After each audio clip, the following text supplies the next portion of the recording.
There are millions of people in this country that want to be singers, but you actually got out of bed, you drove here, you waited in line, and you stood in front of me right now knowing that there was a chance that you might fail. Toronto, a city that has appeared on screen countless times, although it's usually playing New York or Chicago or Gotham or some other nondescript American city. Seldom does it get to be itself in all its Canadian glory. Is there anywhere you don't work? So, what can I get you? Boxcutter follows Toronto-based rapper Rome, short for Jerome, as he tries to recover his music after his laptop gets stolen. The movie's about a rapper named Rome and a visual artist named Jenaya. And we're following them on a hot summer day in Toronto on a quest around the city as they're trying to make it as artists. The movie touches on themes of artistry, creativity, and the ways in which it is extremely difficult to really open yourself up as an artist and how art becomes a part of you and the way that it affects people around you. It's a great exploration into the mind of anyone who wants to be creative or has had to face the pressures of trying to be a creative person, especially in a city like Toronto, where they're always trying to hamper down the creativity of the working class. Please, sir, may I have some grant money for my art? Best we can do is you qualify for medical assistance in dying. And here are my thoughts on this movie. What I loved, what I hated, and what I'd change. So it's in an internet-friendly numbered list.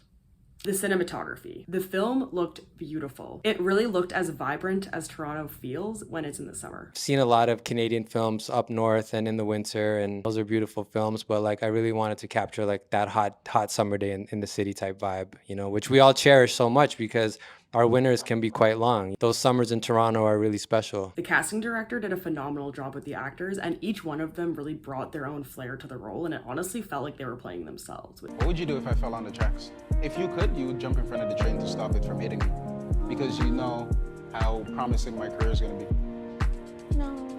Yes. So I would say the acting was 10 out of 10. Everyone felt like a true representation of their characters. The slang felt very natural to them. Especially shout out Ashton James for playing Rome. I'm going to talk a lot more about my thoughts about the character Rome in the future section, but I do think Ashton did a great job in the role, and we're definitely going to see Ashton James in more projects. I really loved the world building of the film. Everything felt very real and lived in. I mean, I started at, big up Flow 93.5. It's our original Black-owned radio station, Toronto, Canada's first Black-owned station, first hip-hop station. So I was there basically from day one. I had a studio, I worked with artists, I was on the radio. The film kind of did like a show but not tell thing with like the music industry and the way Rome interacts with the other rappers, the other producers, and you can tell who has the clout and who doesn't just based off of their vibes. That's why nobody knows you. Man, get yourself out there. And I really enjoyed how explicitly Toronto it was. From the packed streetcar commutes to the on-location shots in various recognizable locales. It was great that they didn't shy away from using recognizable locations like Kensington Market and the Eaton Centre, and that everything felt like it made sense in the context of this universe. It's so refreshing to see Toronto playing itself on screen and not being dressed up as New York. It was a lot of fun sitting in the theater and going like, oh, I know where that is. I guess this is what New Yorkers feel like all the time. Also, Sid, being an unemployed Sri Lankan Christian, felt like peak Toronto representation. Everybody knows what I do. I just mog. What is mogging? What I hated Jerome with a passion. I'm not saying that main characters can't be annoying or unlikable, but I genuinely felt like Rome had absolutely no redeeming qualities. He wasn't even funny. The whole movie, I just felt like screaming at him.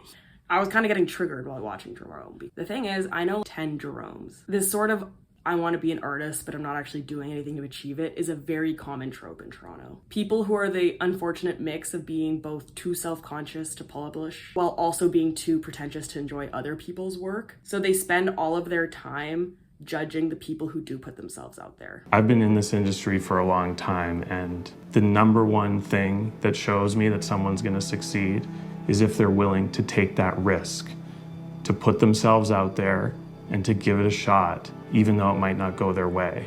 I don't mean to sound like Jordan Peterson, but I really wanted him to just pull himself up by his bootstraps. Hey, man, you have a room. Yeah. It's like, what clothes should you be wearing? Not the clothes of a total wretched loser. How about that? It felt like they were building up towards character development that never ended up happening. Even when he gives an apology to Jenaya at the end of the movie, it's very self-centered in my opinion. He basically just says, I don't want to lose you too, but doesn't really acknowledge what he's done wrong, and then she forgives him.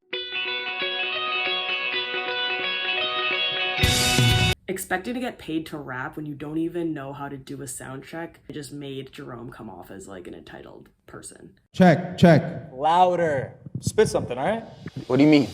What do you mean? What do you mean? The worst type of person to be around when you want to be a creative. These people make you feel more self-conscious about the work you're creating, and they get jealous about other people's success because of their own sense of insecurity. I know a lot of people who make things who don't stand proudly by their stuff, whether, I don't know if they too cool, they don't want to look thirsty, or they're not proud of their, you went through something, you wrote words down, you figured it out in the structural format, found music to go along with it, you recorded it. Most of the time you don't just do it in one take, you go back and forth, fix some parts, get some parts replayed, you edit it, you mix it, sample clearances, pay the mixer, this and that, they go pay some kid to do an album cover. It's a whole thing. And you mean to tell me that you're gonna be passive with your own and just put it on your story once? Are you fucking crazy, bro? I'm still promoting my album that came out in June. It's a year out and I'm still out here like, call me if you get lost, like Throughout the film, I was actually rooting more for the other rappers because I personally felt like they were more deserving of success than Jerome was. And what I'd change, it would have been a much more cathartic ending if he'd actually started the Instagram page that him and Jenaya had talked about. I told you I can be your manager. That way there'd be some kind of solid payoff, and that really would have shown growth for this character. I think it also would have been nice if they'd hinted at some kind of reconciliation or conversation between him and Sid. Maybe Sid gets him a better gig, I don't know. And last but not least, I would give Jerome some redeeming qualities. Make him funny, make him loyal, heck, even give him a tragic backstory. But as is, he lacked the depth of an anti-hero, but he also lacked the charisma of a traditional one. Like I said earlier, there was a lot to love about the film. My overall rating is to give it a 7.5 out of 10. I genuinely would have given it an 8 or even a 9, but I'm taking off points because of just how much I hated Jerome. I still definitely think it's a movie worth watching. Also, if you're any type of creative, musician, artist, it's actually a great case study in why you need to put yourself out there and not just talk about creating and never doing it. Most importantly, we need to support local cinema and divest from Hollywood. The only way to do that is to show up to local movies like this, good movies that are enjoyable, they're funny, and they accurately showcase what life is like in Canada and Toronto more specifically. The only way to do that is to show up, buy tickets, and watch the dang thing. And when it comes on to streaming, please watch the entire thing, beginning to finish. That's how these projects get funded, so go watch Boxcutter. It's playing in select theaters until June 26th, and there's also a couple shows in July.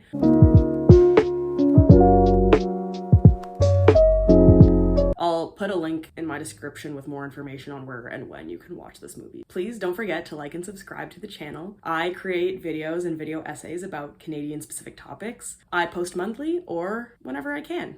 Talented, brilliant, incredible, amazing, show-stopping, spectacular, never the same, totally unique, completely not ever been done before, unafraid to reference or not reference, put it in a blender, shit on it, vomit on it, eat it, give birth to it.